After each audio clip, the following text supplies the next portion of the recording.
Hi, Nova community. Thank you for your kind words about being a supernova teacher. There's some things that maybe you don't know about me that I could answer from the questions that were sent out. What would my dream vacation be?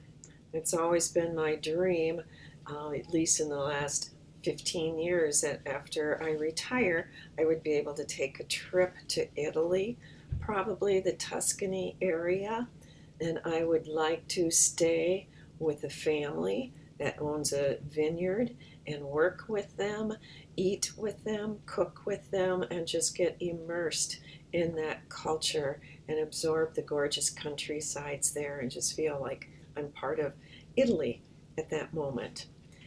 Another question would be if I won the lottery and gave up teaching, what would I do? Well, I would buy a nice home that's on a lake, probably up north somewhere, um, and build a really nice music studio in there that has recording equipment, and I would focus on composing music. I love to write. I love to do a lot of jazz arranging for singers, and there just aren't enough hours in the day to pursue that. So I would pursue my publishing career at that point.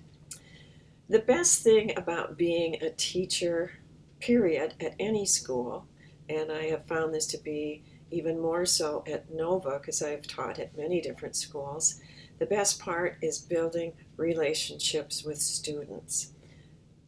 And I don't always know if I do that, but when I stand in front of a choir and we know we are making beautiful music together, there's something magical that happens that I can see in the eyes of the students looking back at me. And sometimes it just brings tears to my eyes, and as a professional, I have to keep that under control. Um, but what means the most with that, having those connections and making those moments happen, is when students who have graduated come back to the building and seek me out as a teacher or any teacher out to say hello and to say how much they had great memories of being in my class.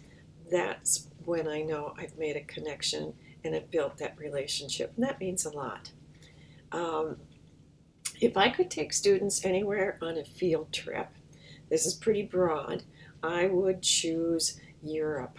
I've been to Germany several times, I've been to France. I would take you somewhere where there's fabulous cathedrals to sing in. There is something that happens when you sing in those great, big, enormous, and elaborate and extremely ornate buildings that just changes the music for you. And to hear the echo in the building and to make that connection in a new and different space is really an experience that we can't capture here in our great room, in our gymnasium, or even if we had an auditorium. It's not the same. That would be quite the experience. The last question I'm going to answer is if I could grow up in any decade, which one would I choose?